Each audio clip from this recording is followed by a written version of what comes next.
तो आज की इस वीडियो में हम लोग जानने वाले हैं बोर्ड में अपने कॉपी को सजाकर कैसे लिखें। भले ही बोर्ड एग्जाम में हम राइटिंग पर नंबर नहीं कटते हैं या नहीं मिलते हैं एक्स्ट्रा, पर अगर आप अच्छे से कॉपी लिखेंगे तो एग्जामिनर को कॉपी चेक करने में आसानी होगी, जिससे आपको ज़्यादा मार्क्स आ सकते हैं। तो आज की वीडियो में हम लोग जानेंगे कॉपी को सजाकर कैसे लिखें, अच्छा कैसे लिखें। चलिए शुरू करते हैं। ओमार सीट तो वो घसने वाला होता है, तो आप लिख लेंगे। और उसके बाद है खंड ब, थ्योरी वाला क्वेश्चन। चलिए शुरू करते हैं। तो हम लोग खंड ब बनाने जा रहे हैं, तो पहले लिखेंगे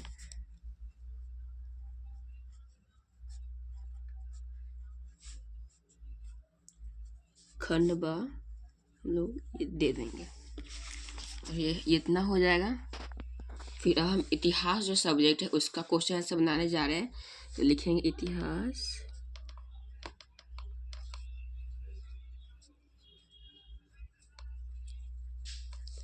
इतिहास और लिखेंगे लघु उत्तरीय प्रश्न।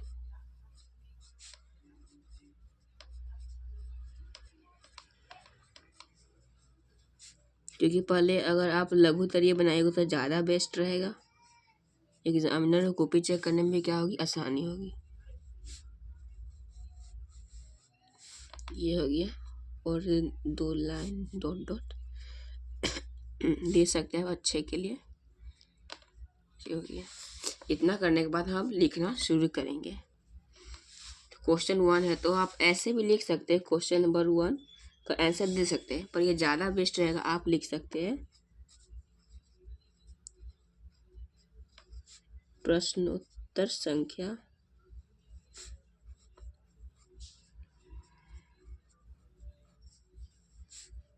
जैसे कि हम 1 का दे रहे हैं, लिखेंगे 0 1।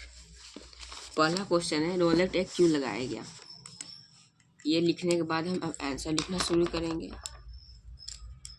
जैसे रोलेट एक क्यों लगाया गया, तो भारत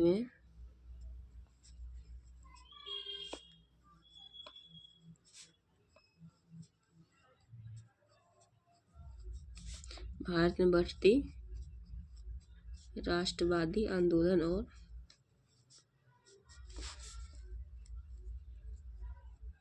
कोशिश करना है जितना हो सके उतना साफ साफ लिखे, भले ही राइटिंग कैसा भी हो तभी साफ लिखना है। भारत में बढ़ती राष्ट्रवादी आंदोलन और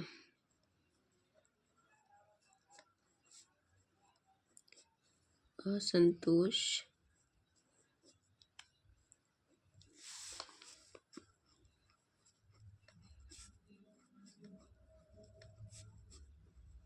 को दबाने के लिए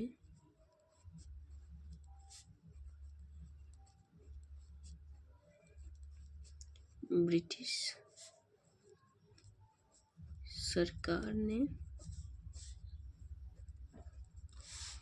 1919 में रोलेट एक्ट पास किया।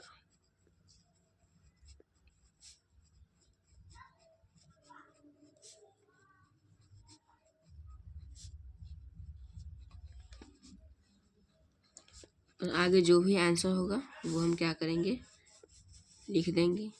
और 2 नंबर का क्वेश्चन है तो कोशिश करेंगे थोड़ा सा कम ही लिखे, 5 से 6 लाइन में हम लोग लिख सकते हैं। फिर अभी 1 हो गया क्वेश्चन, फिर लिखेंगे प्रश्नोत्तर संख्या 2।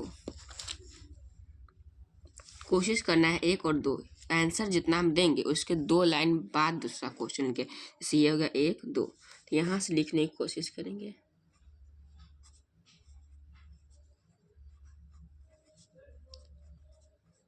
प्रश्नोत्तर संख्या 0 और 2। प्रश्नोत्तर संख्या ज़्यादा लिखना है बेटर, क्योंकि प्रश्नोत्तर है जो प्रश्न और प्लस उत्तर के मेल से बना है, यानी प्रश्न का उत्तर, उसे ही कहते हैं प्रश्नोत्तर संख्या। यानी प्रश्न का उत्तर दे रहे हैं जो कि संख्या है 0 तो फिर 2 का जो आंसर होगा, 2 में क्वेश्चन है असहयोग आंदोलन के आर्थिक प्रभाव क्या थे, तो हम आंसर लिख देंगे।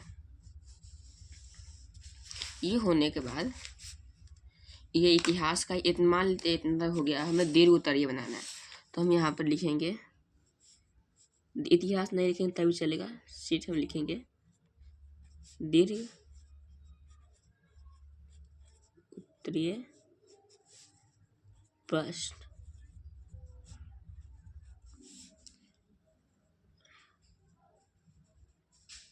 फिर इस तरह से डॉट डॉट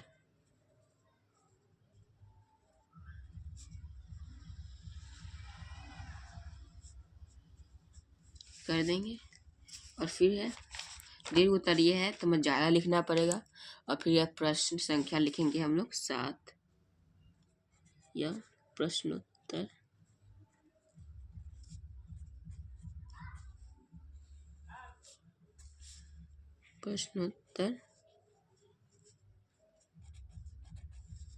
संख्या क्या है, 07। दीर्घ उत्तरीय में एक ही बनाना होता है। फिर हमारे तो इतना इतिहास का खत्म हो गया, तो अपना अगला पेज टर्न ऑफ करेंगे। फिर ये सब खत्म हो गया, तो अब है हमारा राजनीतिक शास्त्र। तो हम यहाँ पर लिखेंगे राजनीतिक शास्त्र।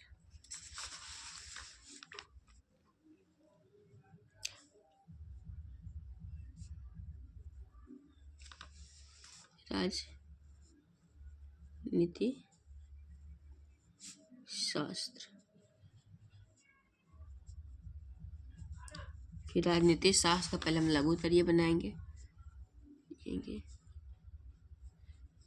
लघु उत्तरीय प्रश्न।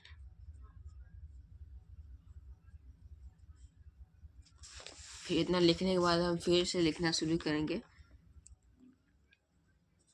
प्रश्नोत्तर संख्या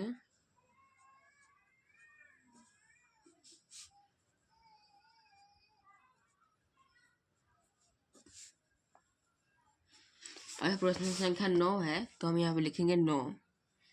और कई बच्चे गलती कर देते हैं, यहाँ पर राजनीतिक शास्त्र लिख दिए तो यहाँ पर 1 लिख देते हैं, पर ये गलत है क्योंकि क्वेश्चन में सब्जेक्ट बदलने से सीरियल नंबर नहीं बदलता है, नंबर ऐसे ही रहता है सीरियल में। तो यहाँ पर 9 लिखा है तो आपको 9 ही लिखना है। जरूरी नहीं कि दूसरा सब्जेक्ट में आ गया तो क्वेश्चन नंबर 1 से शुरू होगा, वैसे ही रहेगा। फिर 9 का हम आंसर लिख देंगे।